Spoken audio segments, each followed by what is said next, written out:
आपका हमारे चैनल पे स्वागत है। इस वीडियो में हम आपको बताएंगे कि आचार्य ओशो ने सबसे बड़ा धन किसे कहा है। बचपन से हम सुनते आए हैं हेल्थ इज वेल्थ, पर हम अपना स्वास्थ्य लेकर ऊपर नहीं जा सकते हैं। पर आचार्य ओशो कहते हैं कि ऐसा बड़ा धन है जिसे हम साथ लेकर जा सकते हैं। तो चलिए हम आप सबको बताते हैं कि वो धन कौन सा है। इंटरेस्टिंग टॉपिक है, आपको मज़ा आएगा और आखिरी तक सुनेंगे तो ही आपको मज़ा आएगा। आप लोग सब ने उपवास किया होगा, हमने भी उपवास किया है।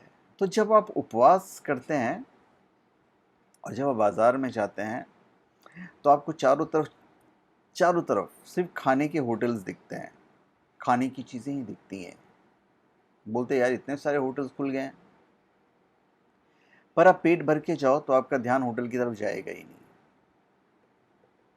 उसी तरह जो लोग काम वासना से पीड़ित होते हैं, जब वो घर से बाहर निकलते हैं तो उन्हें लड़कियां दिखाई देती है।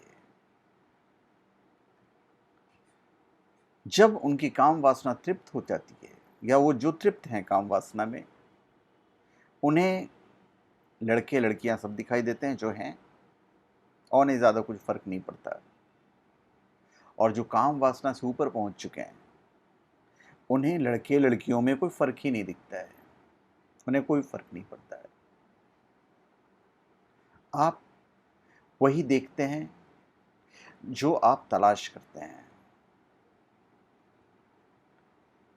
आपको यदि लूटना है, यदि आपको अमीर बनना है, तो आप भागवत को लूटिए, भागवत के ज्ञान को लूटिए। आपने देखा होगा जब सत्संग चल रहा होता है तो सत्संग पे समझ लिए 1000 लोग हैं, 500 लोग हैं, मतलब वहां पे तो सिर्फ 500 लोग हैं, पर उसके बाहर लाखों लोग हैं। तो जो लोग बाहर हैं, जो सत्संग में नहीं हैं, उनके हिसाब से जो लोग वहां पे हैं वो उन्हें पागल समझते हैं। जो सत्संग में बैठे हुए हैं उन्हें वो पागल समझते हैं कि इनके पास कोई काम धंधा नहीं है, ये कहाँ बैठे हुए हैं, इससे इनको क्या फ़ायदा होने वाला है। कोई फ़ायदा नहीं होने वाला है। जबकि जो वहाँ पे बैठे हुए हैं उन्हें पता है कि वो क्या प्राप्त कर सकते हैं। उन्हें लगता है कि वो पागल पागल हैं जो बाहर खड़े हैं। जैसे हमारे आप वीडियो देख रहे हैं, हमारे इस वीडियो को जब आप देख रहे हैं और मैं इस तरह की जब बातें कर रहा हूँ तो आपके जो सीनियर्स हैं या दूसरे लोग हैं कहेंगे कि कहाँ अपनी लाइफ ख़राब कर रहे हो, ये तो एक तरह के सत्संग की बातें कर रहे हैं जहाँ पे कोई मज़ा नहीं है, कुछ भी नहीं है, कोई फ़ायदा नहीं होने वाला है, 2 पैसे का फ़ायदा नहीं होने वाला है। उसी तरह सत्संग में सब कहेंगे कि 2 पैसा का फ़ायदा नहीं होने वाला है, और वो सही कह रहे हैं। एक्चुअली में 2 पैसे का फ़ायदा नहीं होने वाला है। बाहर वाले को सब पागल दिखते हैं जो सत्संग में बैठे हुए हैं, और वो कहते हैं कि किस चीज़ को लूट रहे हो, और जो अंदर वाले हैं वो सत्संग में भागवत के ज्ञान को लूट रहे होते हैं, या जो ज्ञान बट रहा होता है उसे लूट रहे होते हैं। बाहर वाले कहेंगे अरे ये भी कोई उम्र है, अरे बाल बच्चे को देखो, 2 पैसे कमाओ, वही तुम्हारे काम आएंगे। बिल्कुल सही कह रहे हैं, कोई गलत नहीं इसमें, पैसा ही काम आएगा, उनकी कोई गलती नहीं है। वो कहेंगे कि ज़्यादा मत घुसो, यही कहेंगे वो। अब यहाँ पे धन तो मिल ही नहीं रहा है, तो फिर क्यों अपना वक्त बर्बाद कर रहे हो। अब बाहर बहुत दिक्कत है और अंदर दिक्कत नहीं है। बाहर जो है, हमसे बाहर जो है, हमारे से बाहर, वहाँ पे धन की दिक्कत है, पर हमारे अंदर धन की तो कोई दिक्कत ही नहीं है। गौतम बुद्ध को जब उनका सारथी छोड़ने जा रहा था तो सारथी ने कहा कहाँ जा रहे हो, ये महल आप यशोदा जी को छोड़कर जा रही हैं, आपका बच्चा राहुल हुआ, आप उन्हें छोड़ के जा रहे हो। हर इंसान चाहता है कि वो महल में रहें, और आप जंगल में जा रहे हो। बुजुर्ग थे वो, बोले हम इतनी उम्र हमने गुजार दी है, हमारे एक्सपीरियंस से सीखो, हमने बहुत जंगल देखा है, कुछ नहीं रखा है जंगल में। पर गौतम बुद्ध बोलते हैं कि मुझे तो उस महल में आग ही आग दिखता है।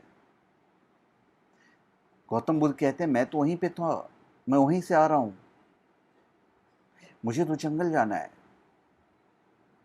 बुद्ध कहते हैं कि मैं अंदर रह के आया हूं, तुम तो अंदर रह के आए नहीं हो, तो तुम्हें वो आग दिखाई नहीं देगा। जो सारथी था वो भी देखता है कि आग कहाँ है, उसे कुछ नजर ही नहीं आता है। बुद्ध कहते हैं कि तुम्हें वो नजर नहीं आएगा। वो कहते हैं कि असल धन जंगल में ही है। तो फिर वो गौतम बुद्ध बने। क्या करके गौतम बुद्ध बने? ध्यान करके गौतम बुद्ध बने। तो ओशो के हिसाब से ध्यान ही सबसे बड़ा धन है। जब हम ध्यान करते हैं तो हम ईश्वर के नजदीक जाते हैं। संसार में लोग गंवा कर जाते हैं, कमा कर नहीं जाते हैं अक्सर। लेकिन हम समझते हैं कि लोग कमा रहे हैं, बाजार में लोग कमाने में लगे हैं। पूछो तो जरा गौर से, क्या कमा कर ले जाओगे? क्या कमा रहे हो? कमा कर जाओगे। एक संपदा थी भीतर, जिसको लुटा कर जाओगे। आत्मा बेच दोगे, ठिकरे खरीद लोगे। जीवन का परम अवसर जो परमात्मा का मिलन बन सकता था, उसमें कुछ कागज के नोट इकट्ठे कर लोगे और नोट यहीं पड़े रह जाएंगे। उन्हें तुम साथ नहीं ले जा सकते, उन्हें कभी कोई साथ नहीं लेके जा सका है। संसार की कोई भी वस्तु साथ नहीं जा सकती। तो धन की असली धन की परिभाषा क्या है?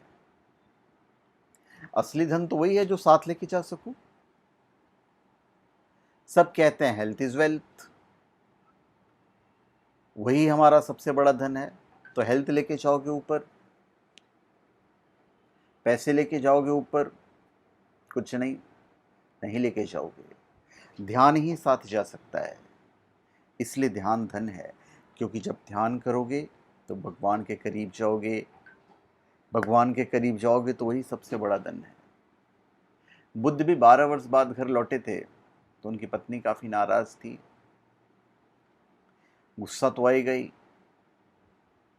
बेटे को सामने खड़ा कर दिया, बेटे का नाम राहुल था, और ताना मारती कि घर छोड़ के चले गए थे, अब मिल गए हैं, अब दोबारा कभी मिलना हो या ना मिलना हो, इनसे अपनी वसीयत मांग ले,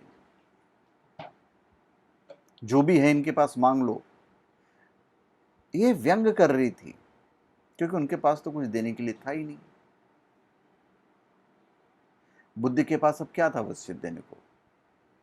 एक हाथ में भिक्षा पात्र। मां व्यंग कर रही थी, बेटे से कह रही थी देख ले ये तेरे पिता हैं। तू बार बार पूछता था ना कि तेरे पिता कौन है, मेरे पिता कौन है। तो कहती जी इनके हाथ में भिक्षा पात्र हैं, यही तुम्हारे पिता हैं, इन्होंने ही तुम्हें जन्म दिया है। और उत्तरदायित्व नहीं समझा और घर से भाग गए। अब इनसे मांगो जो मांग सकते हो, क्या पता फिर दोबारा मिले ना मिले, फिर आए ना आए।